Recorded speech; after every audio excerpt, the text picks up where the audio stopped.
we recommit ourselves to the Government of National Unity, and we are going to work to implement the statement of intent and everything that is set out in there.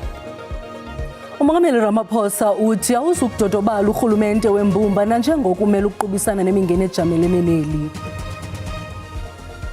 Over 850,000 operations, and the operation is still continuing. Uzityityimbisele umnwe izikrelemnqa umkomishinala wamapolisa uFani Masemula esithi sakugagana nembila zithutha. The fact that the game is played locally gives us a little bit of a chance to have our players, and also maybe for them to take part in our matchday -1 training. Umqeqeshi weqela leSundowns uManqoba Nqithi uthi uyavuya ukuba eliqela liza kuyidlalela ekhaya emibini imidlalo yeCAF Champions League neBambabane Swallows yaseSwatini.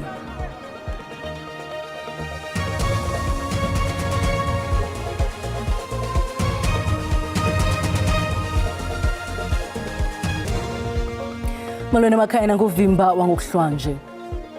Umongameli weli uthi urhulumente wembumba uyindawo umele ukuqala imingeni ejamelene neli ngobambiswano. uCyril Ramaphosa uthethe oku ephendula imibuzo kwibhunga likazwelonke lamaphondo eParlamente. Thank you. Umongameli uCyril Ramaphosa uthi inkqubo isiyahlola monitoring program iza kunika abemi ithuba lokunikeza izabo izimvo mayelana nophuhliso lweli. uRamaphosa ube ephendula imibuzo yebhunga leli jikelele lamaphondo. Isiyahlola program yasekwa phansi komongameli uRamaphosa ukuhlola nokuphucula ugqithiso lwenkonzo kweli. Uthe kungezizathu ezahlukeneyo amaphulo amaninzi engagqitywa okanye eshiywa ethekengelele kweli. Kungoko iqumrhu elikhethekileyo lophando limaxhapheshu nokuphanda yaye abachaphazelekayo baza kugagana nengalo yomthetho. Oleke ngelithi urhulumente wasekuhlaleni udinga ukuqiniswa. I am beginning to see a number of our provinces beginning to aspire towards having infrastructure built that is going to develop our country. Kananjalo umongameli uthi ukusebenza kwezithuthi zoluntu kuchaza ubukho benkululeko nanjengoko ziqinisekisa ukuba abantu bayafikelela kwiinkqubo eziza nofunquko kuqoqosho. Unqwalile ukuba ihambo ngololiwe iqhokrekile yaye urhulumente uthabathela ingqalelo ukuyivuselela. uRamaphosa uthi urhulumente wembumba awuzukuthi shwaka kwaphela kunjalo nje umele ukuqubisana nemingeni ejijisana neli nokukhusela amalungelo woluntu ngobambiswano. The Government of National Unity is here to stay. We recommit ourselves to the Government of National Unity, and we are going to work to implement the statement of intent and everything that is set out in there.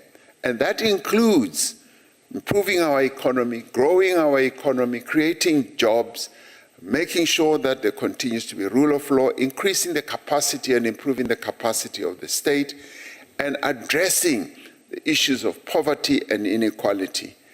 Ukanti ke uRamaphosa uthe balibeke esweni iqondo lentswelangqesho kwabasaze ngobuso elizweni nelinyuke ngokumandla layo kumakumyinge ka60%. Esitsho ngelithi urhulumente uphansi phezulu nokubuyisela isidima eluntwini ngokuvula amathuba engqesho ingakumbi kumacandelo ezolimo na ukuphuhlisa amashishini.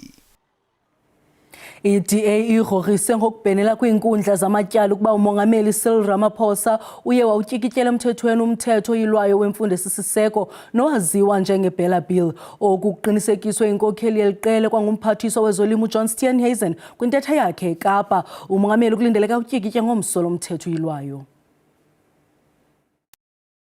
Isene bechaza injongo zabo zorhulumente wendibaniselwano, imigaqo-nkqubo abafuna kuyiphumeza kunye nezizathu ezibangele ukuba babe yinxalenye yalo rhulumente.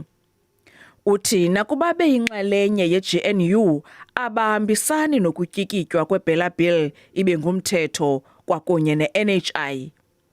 uSteenhuisen uthi iBella Bill ibeke emngciphekweni ilungelo labantwana lokufunda ngolwimi lweenkobe.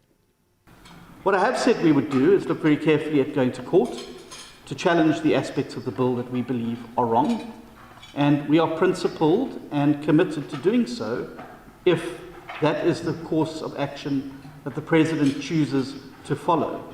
Uthi izinto abafuna ukuzenza kule minyaka mihlanu yorhulumente wendibaniselwano kukukhulisa uqoqosho nokuvelisa imisebenzi. Nto ezo baza kuzilwela nokuba ziwaphatha kakubi amanye amaqela eGNU. Ubalule iibhiliyoni zeerandi ezichithwe kuhlangulo amaqumrhu karhulumente, ukushokoxeka kwengeniso, nto leyo eza kuchaphazela ukuqeshwa kootitshala phakathi kwezinye izinto. There will be conflict. There will be differences of policy. There are 10 different parties with very different philosophies within the GNU, and expecting them to agree on absolutely everything all of the time is an unrealistic expectation. Equkumbela uSteenhuisen uthe kulo rhulumente wendibaniselwano baqala ngokukhangela izinto ezidibanisa amaqela, babamba ingxoxo ezisombulula ungquzulwano, bakushiya ke ekugqibeleni xa konakaliswa uqoqosho nomgaqo siseko. Tingilulama Matya weendaba ze-SABC eKapa. UMzantsi Afrika uza kuba nezicwangciso zokuphucula omasipala ebutsheni bale nyanga izayo, okuvaliswa ngumphathiswa obambiswano ngolawulo nemicimbi yemveli uMnumzana Velenkosini Hlabisa. OkaHlabisa benodliwano-ndlebe olukhethekileyo nejelo le-SABC ngemiba eliqela eDlumzi. UMzantsi Afrika usecicini lokufumana umgaqo-nkqubo omtsha oza kuhlangula oomasipala ingakumbi kwicala lokuncedisa ngokwezimali. Yalo ukuba bonke omasipala labo abadonsa kanzima ngokwezezimali siqhamuke nesu elisha, a new funding model, ukuthi bangasizwa kanjani ngokwezezimali ngoba abanye asikho isizinda abakwazi ukuqoqa imali kuso ngenxa yokuthi abantu abaningi kumasipala abantu abangasebenzi. Umphathiswa uthi orhulumente bamaphondo nabakandlunkulu baza kunyanzeliswa kuba bahlawule izikweleto zabo zomasipala. Sizophoqelela yonke iminyango kahulumeni ekweleta omasipala imali ewu-21 billion rand. Le minyango sesiyibhalele ukuthi wonke umnyango ngoba uyayithola imali kumgcini mafa awukhokhe isikweletu sikamasipala. Kukwakho nephulo lokuqinisekisa kuba iinkampani zabucala ezincedisa oomasipala ngezincwadi zezimali ziza neziphumo. Khona omasipala abakhokha iindodla zemali kodwa bavuke nombiko omubi besebenzisa ama-consultant. Sizofuna ukuthi kube khona umthetho oshicilelwa kwisivumelwano phakathi kwamasipala ne-consultant ukuthi mawehlulekile ukunikeza umasipala umbiko omuhle asikho isidingo sokuthi ukhokhelwe ngoba there is no value for money. Le nkokheli ye-IFP ithi urhulumente wobumbano usaqinile. Miningi imithetho uhulumeni ayiphasisile obengekho ukuvumelana ngayo. Khona umthetho oqondene nezempilo i-NHI awemukelanga iwonke amaqembu akwi-GNU kodwa sisho ukuthi sizophuma ngoba asingeniswanga yilokhuza i-NHI nebhela bill akusiyo eyenze kube khona i-Government of National Unity. uHlabisa uxelele ipalamente ukuba lo mgaqo-nkqubo umtsha uza kuqala koomasipala abaqhwalelayo. Kwiindaba ze-SABC Ndingubulelani Philip epalamente. Ikomishoni ezimeleyo yonyulo ithi akubikho ngamingeni mikhulu kunyulo lovalusikhewu koomasipala abathandathu bephondo iKwaZulu-Natal. Uninzi lwamaqela luzibuyisele kwiwadi logama iqela uMkhonto weSizwe lehluthi iwadi enye kwi-ANC kumasipala iReyinkonyeni kunxweme olusemazantsi. Izakhamuzi zakwaMadlala kumasipala iReyinkonyeni ogwini oseningizimu yeKwaZulu-Natal zibeke amathemba azo kwikhansela elisanda kukhethwa kuWard 14. Lesi sigceme sisendaweni yasemakhaya eduze kwasePort Shepstone kanti amalungu omphakathi akhala ngokuthi indawo yawo ayikathuthuki kanti nenani lentsha engasebenzi liphezulu. Izakhamuzi zikuthokozele ukukhethwa kwekhansela elisha. Sizwe njengomphakathi wakaMadlala kaWard 14 sizizwa sijabule kahle kakhulu njengoba sikade sivotela umkhonto wesizwe. Njengoba kuzongena ikhansela into ebesikhala ngazo kakhulu la kaMadlala besibuka izinto zenzeka njengana intuthuko kanje. Into ebesikhalisa kakhulu la besikhala kakhulu ngamanzi. Okunamanje kusakhona abasakhala ngawo amanzi abeka abangakokwanele angakofiki kubona. Sinethemba ke manje ukuthi njengoba sekungenile uzoba ikhansela elisha. Ngiyacabanga ukuthi ngoba uyindoda esebenzisanayo nomphakathi. Uyabona nje ube yifikela la mina ngisho siswela amanzi ubelanda itruck uyibone seyimela itruck eyiqhube. iDA igcine izihlalo zayo ezintathu eThekwini, esisodwa kumasipala waseMdoni nesinye eSkwadukuza.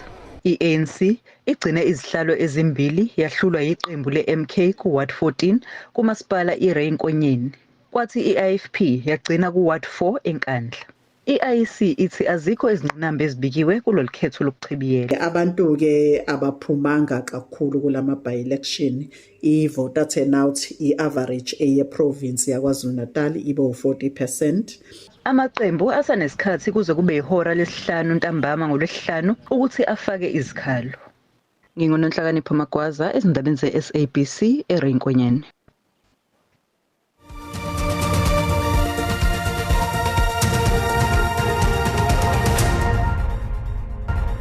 Sinamkele kwakhona kwindaba selijelo. Amapolisa KwaZulu-Natal azingela abarhanelwe ekukholeleka ukuba bayabandakanyeka ekubulaweni kwamalungu asixhenxe osapho olunye eHigh Flats kumazantsi eliphondo. Umkomishinala wamapolisa kweli phondo uNjengele Nhlanhla Mkhwanazi nenkulu baphathiswa yephondo uMnumzana Thami Ntuli batyelele kwikhaya lamaxhoba. Amalungu olusapho lugawulwe ngembumbulo ebindekile sesenzo singenavelwano. Ingxelo zitho lisapho lumalunga asixhenxe belubukele iTV ngethuba ungena abahlaseli benganqonqozanga bavulela ngehuluwa. Abamelwane beve izithonga zokudubula bahlaba umkhosi emapoliseni nawo asabela. Ukugaleka kwawo amapolisa afike sekuqunquluze izidumbu ezisixhenxe zidada kwichibi legazi. Amapolisa athi abasetyhini abathathu oneminyaka eyi-35, omnye eneminyaka eyi-38, nomnye eneminyaka eyi-55 kunye nendoda eneminyaka eyi-48 kunye nabantwana oneminyaka emihlanu, omnye eli-11 noneli-12 leminyaka badutyulelwe ulwangcolo ngele. Amapolisa athi kubonakala ukuba ukucinywa igama kwabolusapho lwakwaKhambule bekucetyiwe. We discovered that there's about 18 cartridges that were found in the crime scene and about 7 bullet heads that were also in that crime scene. So it's clear that there was no break-in on the door, but the house that is allegedly was used by the relative that came to visit, the door was standing open.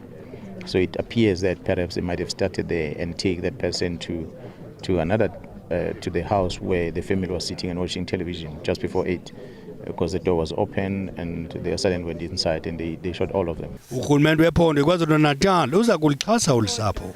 We're going to take over the funeralist government with the municipalities. We'll work together to ensure that from now going onwards we are with the family. We'll also send social workers for counseling. Amapolisa athi awukaziwa unobangela wezenzo nangona kukho ukusola kuba yiyanhlukwane yosapho nokugxeleshana ngezigondo zamehlo kwezoshishino kunokwenza naso.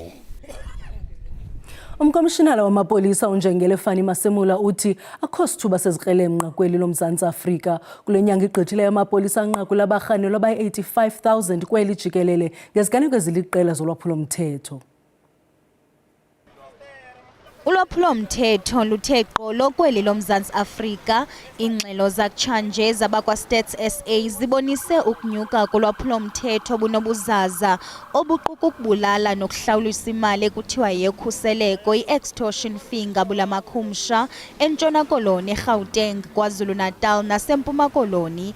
Kwinzame zokusiphula nengcambu lwaphulo-mthetho, amapolisa amilisele amaphulo aliqela naquka ukuqhuba uqoqo phantsi kwephulo lwe-Operation Shanela. We have now passed the mark over 850,000 operations, and the operation is still continuing, and there is a number of suspects that we have arrested for various offences. We have confiscated 824 illegal firearms since the start of the operation. Kule nyanga igqithileyo kubanjwa abarhanelwa bolwaphulo-mthetho abayi-85,000 kuzwelonke. eGauteng bangaphaya kwewaka abantu ababanjwe ngosuku nje olunye. Yesterday we had suspect raiding with the detectives who have arrested over 1,083 suspects, of which 258 is gender-based violence. Out of that, for this week, we had over 200 years, conviction in terms of number of years of conviction, of which 3 is life sentences. Lamaphulo zinzame zenkonzo yesipolisa zokulwa nolwaphulomthetho kweli jikelele. Umkomishinalo libambela wamapolisa eMpumalanga uNjengele Zef Mkhwanazi uwaqhwabela izandla amagosa zomthetho kumaphulo awo kululwaphulomthetho kweliphondo enikezela ngenkcukacha amanani ngolwaphulomthetho. Umkhwanazi uthi lamanani abonakalisa ukuba amapolisa akuhambo oluhle kulweni nolwaphulomthetho. Kwezi kota zimbini zonyaka ka-2023-2024 amatyala okubulala ahle ngomyinge we-11 ekhulwini kweliphondo. Nangona kunjalo amatyala okudlwengula anyuke ngomyinge we-5 ekhulwini. My overall feeling, we are getting there. We are on a right direction. As far as crime is concerned, we are on a right direction. Umphathiswa ukhuseleko kweliphondo uthi ulwaphulomthetho olujolise kubakhenkethi luyaxhalabisa. Crime is bad for tourism. It is also horrendous for our economy because potentially investors may be skeptical to invest in our province. This will affect our ability to create such needed job, especially for young people. Kwiziganeko zokuchwila ngenjongo yokunyanzelisa intlawulo kuquka izikrelemnqa kwicandelo lokwakha, Mkhwanazi uthi baseza nezisombululo zokukhawulelana noku. This extortion is a painful kind of a situation we are having where people who are trying their best in the business, small business, people are demanding protection fees from them. So we need to do something, as the MEC has actually mentioned, including the construction mafias. Mkhwanazi ukwabongoza uluntu ukuba luqhubeke lusebenzisana namapolisa ekulweni ulwaphulomthetho. Inkundla ephakamileyo yaseMakhanda eMpuma Koloni isinkonyile isigwebo ngakwityala elifakwe ngumbutho wamalungelo wabantwana iKhula Development Trust ngakwisebe lezemfundo nelezothutho eMpuma Koloni. Lenyewe ingenkonzo yothutho lwabafundi kweliphondo. iKhula Development Trust neziko lezomthetho iLegal Resources Center zimele izikolo ezintathu ephondweni kwilinge lokunyanzelisa isebe lemfundo nelezothutho kweliphondo anikezele ngenkonzo yothutho kubafundi abasweleyo. Ngethuba lengxoxo zenkundla, amagqwetha eKhula Development Trust athenga abafundi abakuma-50,000 abaselungelweni lokuxhamla kodwa abangayifumaniyo lenkonzo yothutho lwabafundi ngakumbi ezilalini. Isebe lezothutho loyame kwikona ethi libanjezelwa lushokoxeko lwemali ukuba lingafikeleli ukuthutha bonke abafundi abaselungelweni lokuxhamla. Abamangali bathi asamkeleki esi singxengxezo nanjengoko isebe liyaze 10 leminyaka lendlekele. Bakwafuna inkundla inyanzelise isebe lezemfundo limilisele iinkqubo ezikhethekileyo zokuncedisana nabafundi abaye bashiyeka kwizifundo ngenxa yokuphoswa lilungelo lokuthuthwa. Ngabafundi abaqabeleyo kwikhulu lamawaka ngakumbi abasemaphandleni abafumana inkonzo yothutho lwabafundi kwiphondo iMpuma Koloni.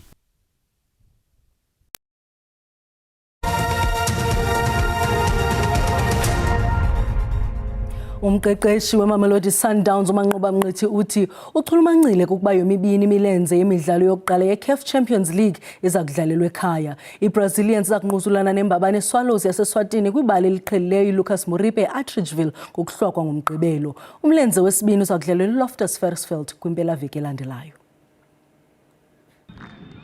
Ukonakala kwenye kukulunga kwenye amabala ebhola elikhulu eSwatini akekho ezingeni elamkelwa ngumbutho webhola elikhulu eAfrika iCAF. Lonto ithetha ukuba iMamelodi Sundowns iwelwe ngumqa esandleni iza kudlala yomibini imilenze neMbabane Swallows apha ekhaya. If we were supposed to be traveling tomorrow or maybe traveling today to Swaziland, it could have been even more difficult for us. But the fact that the game is played locally gives us a little bit of a chance to have our players and also maybe for them to take part in our matchday -1 training without much issues.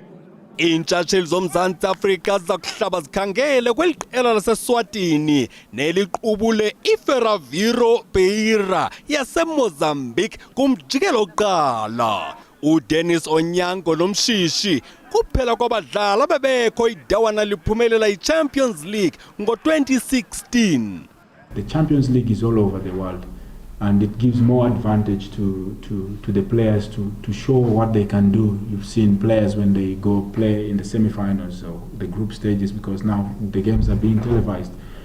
There's someone out there who is watching. I believe that even Ronwen's nominations, it's because he was playing in the big tournaments. Kusenjalo uThembi Nkosi Lodge owenzakalayo usethubeni lokubuyela kweliqela ngelixa uSipho Mbule enokubikwa kule mpelaveki. Kodwa uMuthibi Mvala, uDivine Lunga noKigen Johannes basachacha kuhle kumonzakalo. iSundowns iza kungquzulana neMbabane Swallows yaseSwatini ngomgqibelo eLucas Masterpieces Moripe Stadium eTshwane. Amasabe kwelangeni umphokoqo unexhala. Kamnandi mawethu.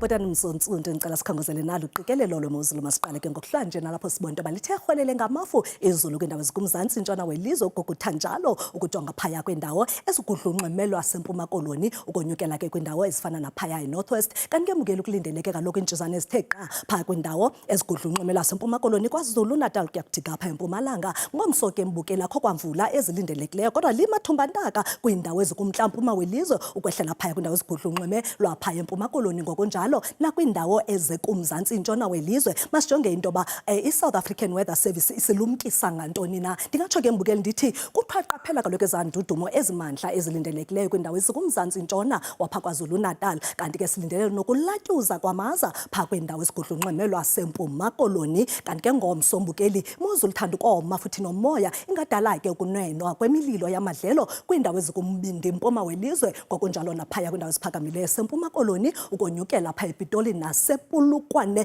amanambukeli sijonga into yoba ngomso izinto ziminjani na ndingatsho ndithi noko lihle izulu eKapa loduma amaqondo abetha phaya kwishumi kodwa ke athanda baphantsi ngoma-3 pha eSutherland zaphinda thathise ngesithobe eUppington uba ke wena upha ikomane ekaladokhwe naserhafu lindela nje imozulu efudumeleyo nje kakuhle ngeshumi zaphinda thathisa amaqondo pha eWilsonia eMonti ngo-16 ngelixa ngo-19 eThekwini 17 eMusina kanti ke ngomso mbukeli uthanda ufudumala kakhulu kwindawo ezikumntla-mpuma welizwe amaqondo abetha phaya ku-35 eliphala naseMusina kuyatshisa ke napha koVenda zebe ngu-36 ePhalabhora ngelixa ngu-31 eMthatha ngu-18 eGeorge naseKapa lodumo eKhayelitsha phaya ze silindele u-21 degrees phaya kwindawo ezifana nakoFred Ndalman phela emehlweni insalentliziyo kamnandi mawethu.